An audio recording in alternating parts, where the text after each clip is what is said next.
Assalamualaikum warahmatullahi wabarakatuh. Alhamdulillah, nahmaduhu wa nasta'inuhu wa nastaghfiruh wa na'udzu billahi min shururi anfusina wa min sayyiati a'malina. Man yahdihillahu fala mudilla lahu wa man yudlil fala hadiya lahu.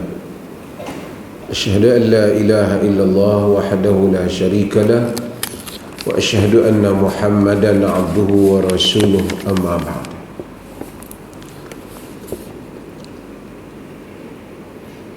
Hadirin dan hadirat yang dirahmati Allah, malam ini merupakan malam yang terakhir untuk kita menunaikan salat qiyam Ramadan ataupun salat tarawih ini. Mudah-mudahan Allah Subhanahu wa taala menerima segala amalan yang telah kita lakukan sebulan lamanya.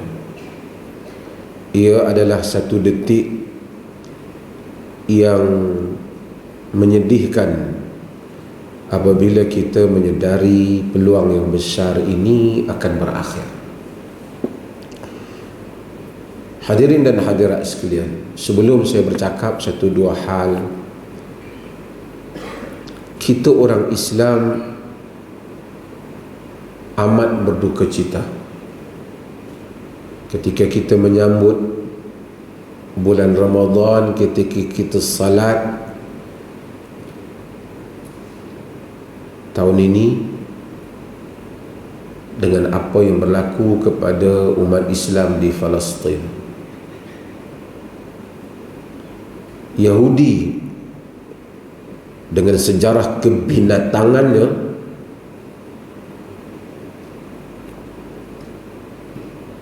membunuh, menembak orang-orang yang sedang bersalat. Ia sangat mendukacitakan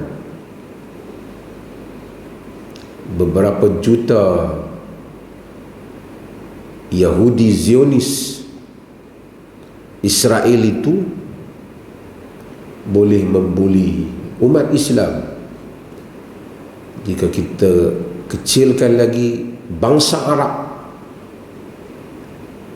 ketika hampir 1 bilion, bahkan lebih 1 bilion orang Islam di seluruh dunia ini, yang hanya melihat saja apa yang berlaku kepada saudara-saudara kita di Palestin, terutama negara-negara Arab yang dekat seperti Mesir, yang bukan sahaja melihat sahaja, bahkan mereka juga turut membuli saudara-saudara Islam mereka dengan menahan segala bekalan keperluan. Hanya tinggal Jordan yang berurusan membolehkan masuknya bantuan untuk umat Islam di Aqsa, itu pun dengan kadar yang terhad. Al-Aqsa mempunyai sejarahnya yang panjang. Sebelum Salahuddin Al-Ayyubi merampas Al-Aqsa, lebih 70,000 orang Islam disembelih di sekitar Aqsa oleh tentera Kristian, sehingga penyair menyebut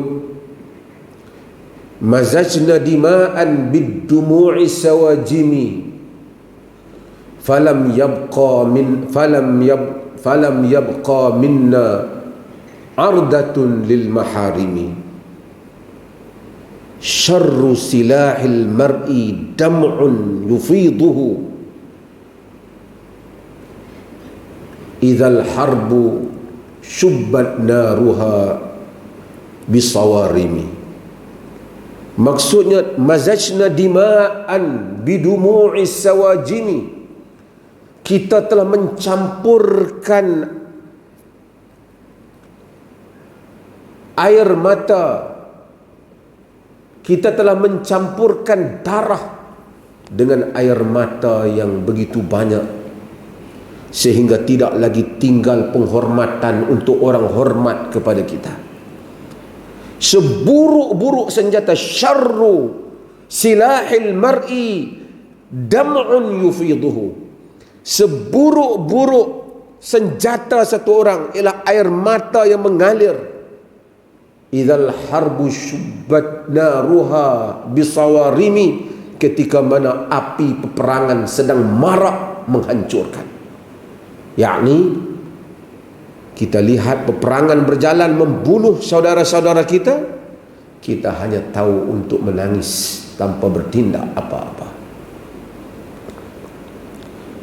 Nabi sallallahu alaihi wasallam menyebut di dalam hadis yang diriwayatkan oleh Imam Ahmad, diriwayatkan oleh Abu Dawud dan selainnya, baginda menyatakan, yushiku an tatada'a alaikumul umamu kama tada'al akalatu ala qas'atiha ila qas'atiha.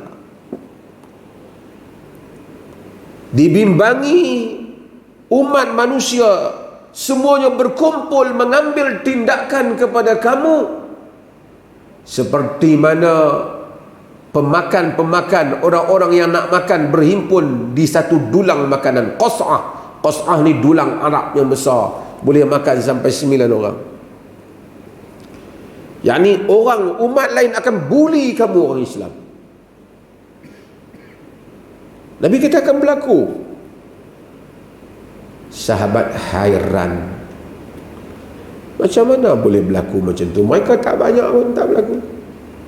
Kata sahabat, amin qillati nahnu yawma idzin ya Rasulullah, adakah kerana pada zaman itu umat Islam itu terlalu sedikit? Padahal pada zaman Nabi sedikit. Nabi kata lah, Nabi kata tak, kamu wala kathir, kamu banyak, walakinnakum kaghutha is-sail walakinnakum kaghutha is-sail, tapi kamu bagikan sampah sarap yang ada di permukaan air, buih-buih yang ada di permukaan air yang tidak mempunyai pendirian, yang boleh dipukul kanan dan kiri. Walakinnakum kaghutha is-sail, kamu bagaikan buih yang berada di permukaan air, tak ada pendirian, boleh dipukul. Qatar ada sedikit pendirian, kita tengok Emirat, kita tengok Saudi, kita tengok Mesir, kita tengok negara-negara Arab, semuanya ramai nak mengambil redha Israel dan Amerika.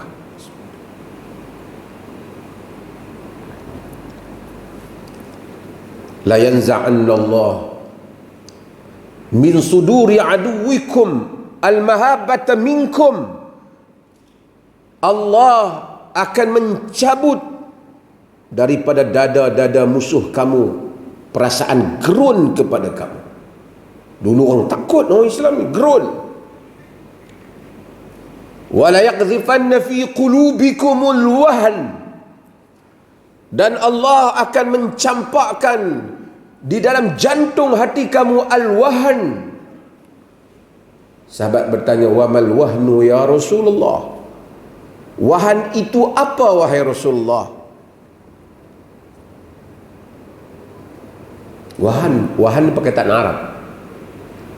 Hamalathu ummuhu wahnan ala wahn. Wahan ni lemah. Tapi sahabat tanya apa makna? Kadang-kadang Nabi memberikan satu makna baru kepada istilah-istilah. Nabi kata hubbud dunya wa karahiyatul maut. Wahan tu cintakan dunia dan takutkan mati. Ketika umat Islam cintakan dunia dan takutkan mati, kita menjadi umat yang mati. Ketika kita umat yang cintakan mati dan tak takut kehilangan dunia, kita menjadi umat yang hidup. Khalid Al-Walid apabila membawa pasukannya, dia menyatakan, aku membawa satu pasukan yang mencintai mati seperti mana kamu mencintai hidup. Ketika itu kita adalah umat yang hidup. 1 bilion lebih umat Islam boleh melihat bagaimana sejumlah umat Islam yang berada di Aqsa dibom, ditembak pada bulan Ramadan. Sehingga hari ini Majlis Keselamatan Bangsa-Bangsa Bersatu belum mengeluarkan kenyataan yang tegas. Dan mungkin mereka akan mengutuk, kemudian Israel boleh buat.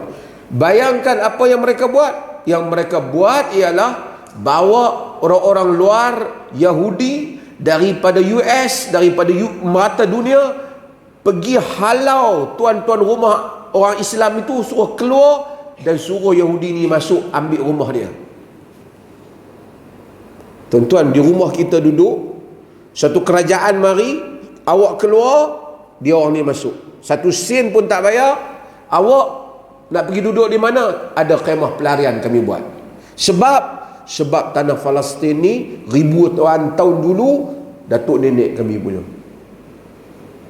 Itu saja.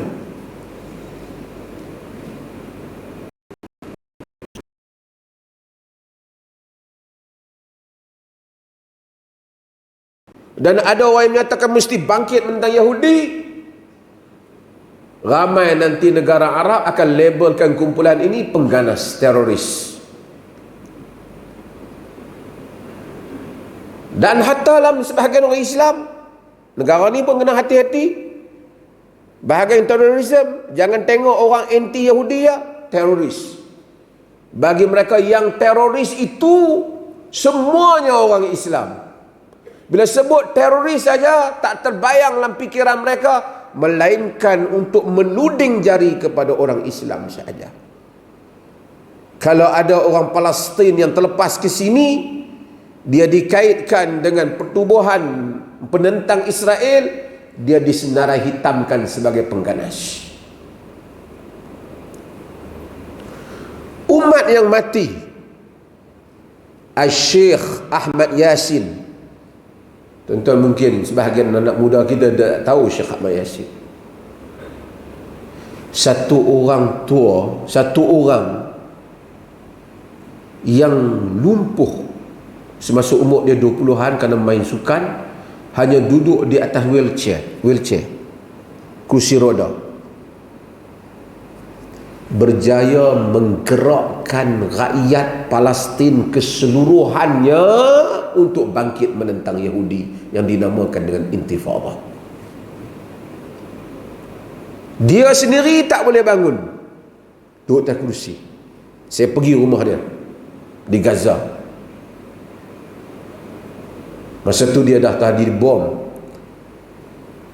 Satu orang duduk di atas kursi boleh menggerakkan satu umat keseluruhannya bangkit menentang Yahudi.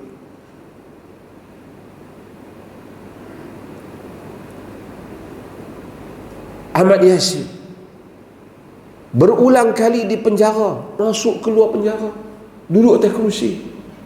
Masa saya di Jordan dulu, Ahmad Yasin merupakan lambang semangat kepada semua bangsa Arab, anak-anak muda, menunjukkan untuk menghidupkan manusia.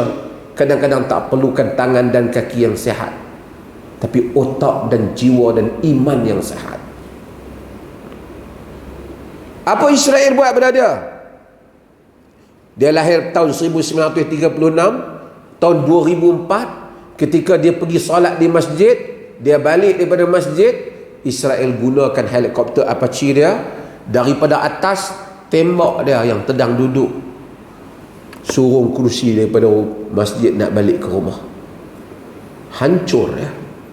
Saya pergi ke rumah dia tu, kursi tu ada lagi, kursi roda dia. Tapi dia telah berjaya menghidupkan bangsanya.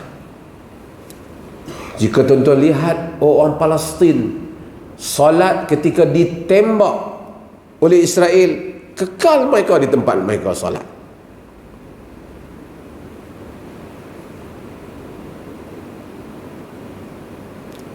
Itulah membezakan antara mereka, orang yang berjuang, dan kita yang tidak berjuang. Itu sedikit saya nak sebut. Maka kita di Perlis ni, kita tahu kita tak berupaya, kita pun jauh daripada mereka.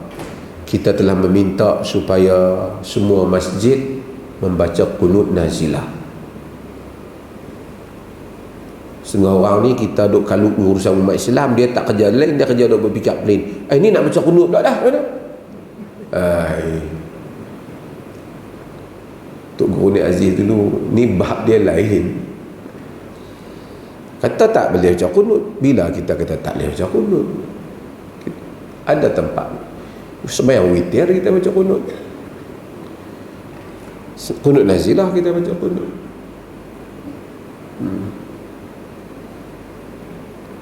Arwah Tok Guru ni Aziz tu, ada satu ceramah dia. Saya suka hak dia cakap tu. Dia kata setengah orang ni kita tak tahu dia bodoh ke cerdik ke, sebab dia tak bercakap. Lepas dia bercakap, confirm bodoh. Dia kata lah, setengah orang lah dia kata. Setengah orang dia tak tahu dia bercakap. Bab ni lain-lain. Bukan kita boleh tak pernah kata qunut, tak boleh. Kita kata tidak ada berterusan, bukan haram. Kita cakap tentang qunut nazilah kerana Nabi SAW qanata Rasulullah SAW syahraini mutatabi'in. Nabi qunut 2 bulan berturut-turut, fi zuhri wal asri wal maghrib wal isya wa salati subhi. Pada waktu zuhur, asar, maghrib, isya dan sembahyang subuh. Fi duburi kulli salatin, pada penghujung salat, idza qala sami Allahu liman hamidah. Apabila kata sami Allahu liman hamidah, maksudnya pada rukuk yang terakhir. Nabi doa pada rakaat, Nabi doa supaya Allah mengambil tindakan kepada kabilah-kabilah Arab yang telah mensalimi orang Islam. Kita pun doa supaya Allah Subhanahu wa taala mengambil tindakan kepada Yahudi ni. Tak apalah, sekurang-kurangnya kita doa. Okey, yang tu lagi panjang pula tuan-tuan nak ni, tak apa, malam dah tuan-tuan pun nak pergi balik kacau ketupat. Tu pun tuan-tuan. Sebelum saya nak cakap pasal tadi dia, ni cakap pasal SOP ni, kita di Perlis ni bercadang untuk menghidupkan sembahyang di tempat lapang. Sembahyang hari raya di musalla ni, musalla Nabi ni tanah lapang, tempat di Madinah tu yang baginda sallallahu alaihi wasallam solat di situ. Dan Nabi ni dalam riwayat tak pernah solat hari raya melainkan di tanah lapang, melainkan kalau ada keuzuran, hujan. Yang lain semua tidak tanah lapang. Maka semua mazhab, yang kecuali mazhab Syafi'i, semua menyatakan solat hari raya di padang, di tempat lapang. Mazhab Syafi'i dia tak kata tak boleh. Dia kata kalau masjid ada, masjid lebih elok. Pun begitu, dalam salah satu qaul mazhabnya juga kata sembahyang di tanah lapang. Tak apa. Sunnah Nabi SAW secara praktikalnya memang di tempat lapang. Kata Al-Imam Ibn Qudamah Al-Maqdisi dalam Al-Mughni, dia kata, saya baca teks dia, anna Nabiy sallallahu alaihi wasallam kana yakhruju ila al-musalla wa yad'u masjidahu. Nabi sembahyang raya keluar ke tempat lapang, ke tempat sembahyang, dan meninggalkan masjidnya. Wa kadzalika khulafa'u ba'dahu, yang demikian itu semua khulafa yang 4 selepas daripada Nabi, semua sembahyang raya di tempat lapang. Wala yatrukun Nabi sallallahu alaihi wasallam al-afdal ma'a qurbihi wa yatakallafu fi'l al-naqis ma'a bu'dihi.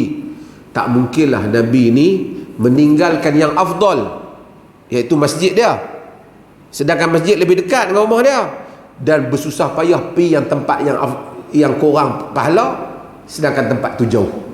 Takkanlah. Dia kata yang ni tak boleh berlaku. Maksudnya takkanlah Nabi kalau masjid lebih afdal, dan masjid tu dekat dengan rumah Nabi, tiba-tiba Nabi pergi tinggal masjid, pergi mayang di tempat korang pahala tu, dia kata tak mungkin. Kata dia, kalau masjid tu dekat, kalau padang tu yang dekat, bolehlah kira kot dia pergi kerana dekat. Ni rumah yang dekat, jadi tapi dia pergi sana, dia kata. Jadi ini tidak mungkin, dia kata. Wala yasra'u li ummatihi tarkul fadail, baginda tak pernah suruh kita meninggalkan kelebihan-kelebihan. Panjanglah alasan dia. Semua ni menunjukkan, kata dia, bahawa Nabi SAW sembahyang hari raya di musalla, maka kita sembahyang musalla. Itu pun Perlis ni dulu pun memang sembahyang di musalla dulu. Cumanya kebetulan pada musim ni ialah Covid. Kita tahu bila musim Covid ni, tempat lapang itu lebih kurang risiko dia dibandingkan tempat tertutup. Kita ni Perlis ni Allah kurnia pada kita, bukan kerana kelebihan kita sama sekali tidak. Kalau nak tengok lebih kurang tapi Allah kurnia. Apa Allah kurnia? Kes tak banyak. Jiran kita kes banyak, kita tak banyak. Hari ni kosong, kemarin 3, kan? Kurnia Tuhan semata-mata. Tak ada. Kalau saya duduk dalam majlis darurat tentang kuasa darurat, kenal lah semua. Hari ni pun cakap dengan semua DG je apa. Kalau tanya siapa pun secara data dan saintifiknya, dia tak boleh bagi tahu pasal apa Perlis korang daripada negeri lain. Tak tahu. Melainkan kurnia Tuhan. Orang andai kan, orang kata mungkin mall tak banyak kot di sini, tapi bazar Ramadan boleh main. Bazar Ramadan terbuka macam-macam. Tapi Tuhan pelihara yang tu saja. Saya bukanlah nak mengampu pemerintah ke apa, tapi saya pernah duduk dengan Tuanku Raja makan. Tuanku Raja sekali kata saya ni Datuk hari-hari semayang duk minta, ya Allah bagi selamat Perlis daripada kena Covid, jangan bagi kena Covid. Mungkin Tuhan mustajab doa pemerintah, mungkin doa rakyat yang ada. Orang lain pun doa juga, kita tak bincang lah orang lain tu, mungkin ada. Allah dengan urusannya, tidak tanda kita lebih baik pada orang, tidak tanda orang lebih baik pada kita. Tuhan bagi kurnia tu kat kita, selamatlah kita. Meriahlah orang Perlis ni. Tak sangka lah beli ketupat apa semua nak raya, duk sangka boleh raya.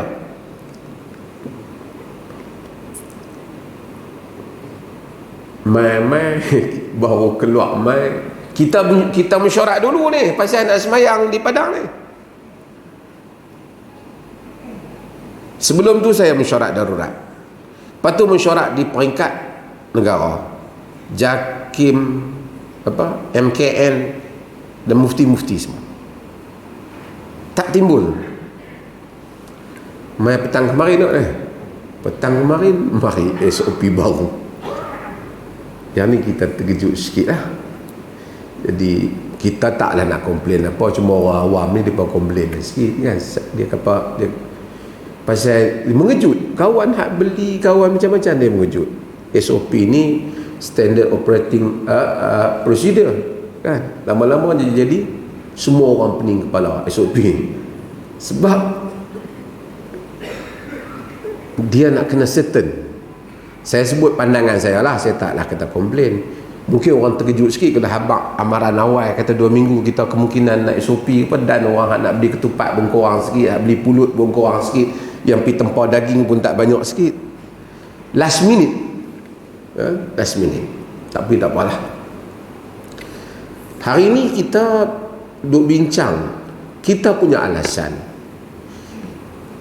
Di dalam senarai peraturan yang kenyataan yang dikeluarkan itu, ni cerita lah. Dia kata semayang dalam masjid boleh, tapi tak boleh lebih berapa? 50 orang bagi masjid yang kapasitinya 1000 ke atas. Kalau 1000 ke bawah berapa? 20. Itu dia punya ni lah. Kita kata kita tak mau sembahyang dalam masjid, kita nak buat di luar. Di luar tak, asalnya memang kita nak buat di luar, bukan kerana kita nak kecoh dia punya kenyataan dia. Tak. Kita memang asal nak buat di luar. Logik kita asal di luar ni tak terkena lah 50 tu. Di luar ni luar. Cumanya sampai tadi saya mesej semua lah daripada Perdana Menteri jawab mai, daripada semua menteri kanan, menteri, semua menteri yang terlibat tu pakai lawan mesej. Tapi setakat ni lah taklah ada jawapan yang jelas lagi lah, yang putih daripada mereka. Cumanya kita dalam urusan agama ni di peringkat negeri, setakat ni kita on bahawasanya semayang di tempat lapang. Kalau kita fikir, tapi kita tak komen lah, kita tahu kerajaan berusaha untuk menghadapi wabak ni. Kalau kita fikir kita ni duduk dah macam ni lebih dari 50 orang dah. Cuma nak beza hari ni dengan esok ya. Hari ni boleh, pagi esok tak boleh. Macam tu ya cerita dia. kan pi bazar Ramadan tadi boleh, pagi esok pi tak boleh. Main masjid jadi tak boleh. Yang macam tu je. Tapi nak kata kerajaan pun susah juga. Dia nak kena buat, nak kena operate kerajaan ni payah juga. Mesti ada hari bermula. Macam-macam lah cerita. Suasana dia bukan semudah yang kita andaikan. Semua orang nak ke arah kebaikan. Cumanya macam kita kata, bila mari ada penjarakan, wuduk ambil di rumah, lagi apa lagi? Sejadah bawa, kasut plastik kasut bawa. Pasal apa yang suruh bawa bungkus kasut tu? Sebab tak mau pitak kasut satu tempat, duk berebut ambil kasut, duk beretuh hang aku, dalam bahasa kita lah, nak bagi pasir. Itulah rancangan kita setakat ni, melainkan tiba-tiba dia keluar satu peraturan darurat apa kata tak boleh benda ni. Setakat ni kita tak ada lagi lah istilah yang tak boleh tu. Kita akan teruskan seperti itulah, tuan-tuan. Cuma sikit lagi last, tuan-tuan, kita ni ada beberapa sunnah bila hari raya ni, walaupun tak ni, tetap kita hidupkanlah sunnah hari raya tu. Raya ni sunnah pertama sekali apa kita? Takbir lah.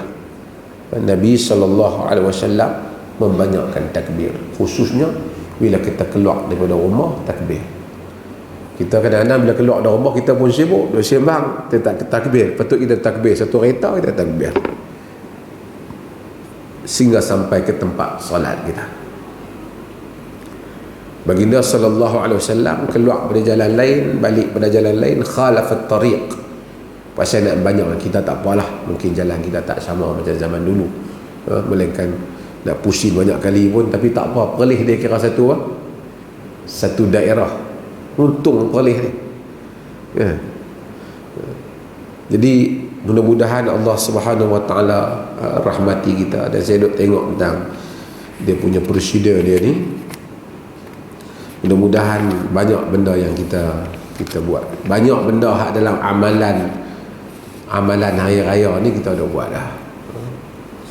Raya ni satu, Allah ni dia bagi kita supaya ibadat. Ni tuan-tuan semua duk tidur masjid, iktikaf, malam tidur tak cukup, siang manyau tahu manyau? Tuan-tuan ni orang bahasa standard sikit sebut apa? Jadi pasal apa malam kita tahajud, kita salat, kita baca Quran. Hari raya ni hari kemenangan. Tu keindahan hari raya. Sebab tu sunnah Nabi ni dia tak keluar pada hari raya Yaum Fitr, melainkan dia akan makan dulu. Tanda hari ni tak puasa. Tapi kalau sepanjang bulan puasa dia duduk tidur dengan malam tu pun tak ada apa beza dengan hari tak puasa, melainkan tak makan ya. Tidaklah menikmati makna hari raya dalam erti kata yang sebenar. Tu je lah kita nak abang. Tapi sebab tu mudah-mudahan kita ni menikmati hadir semayang malam, doa. Tuan-tuan, saya sebut banyak kali tuan-tuan, tak ada lah.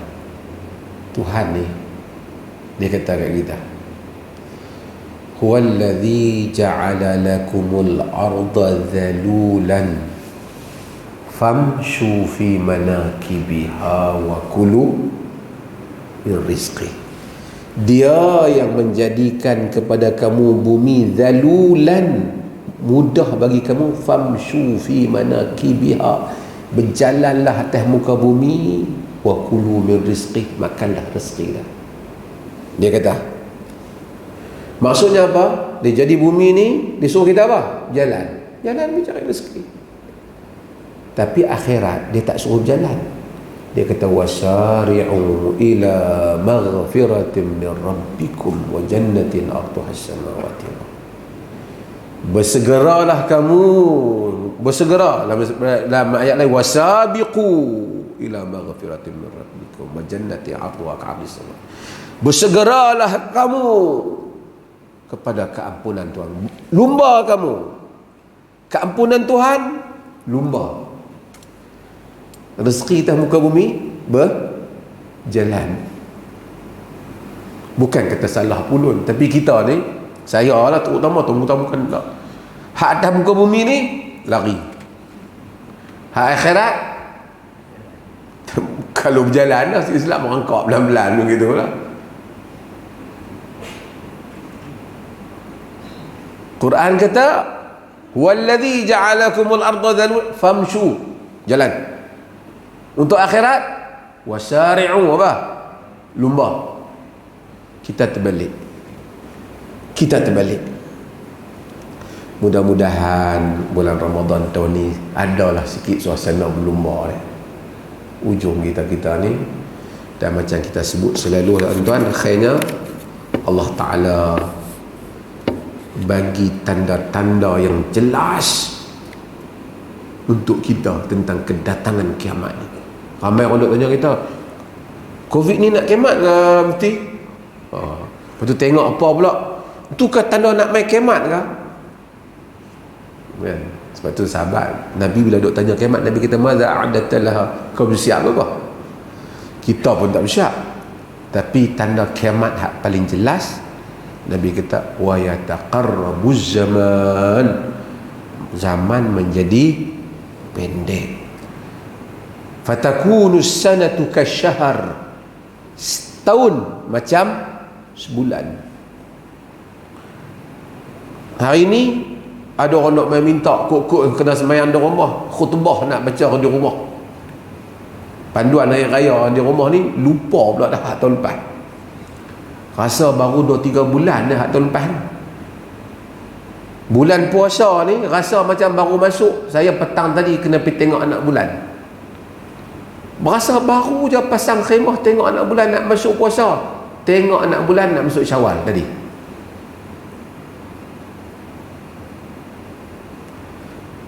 Wa yakunu syahru kal jum'ah, sebulan kata Nabi macam seminggu.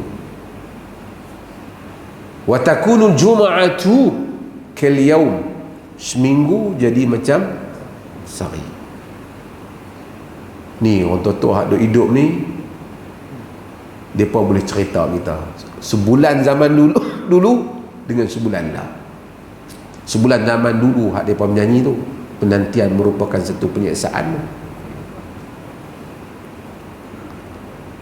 Lama lah ni tak dan duk cerita nak beli kurma nak puasa, hari ni duk cerita nak raya. Tanda-tanda kiamat apa lagi yang telah Tuhan bawa mari untuk kita insaf. Tak ada masa seolah-olah dia beritahu hampa cepat, tak dan. Siapa nak semayang, siapa nak istighfar, siapa nak taubat, siapa nak sedekah. Tak dan.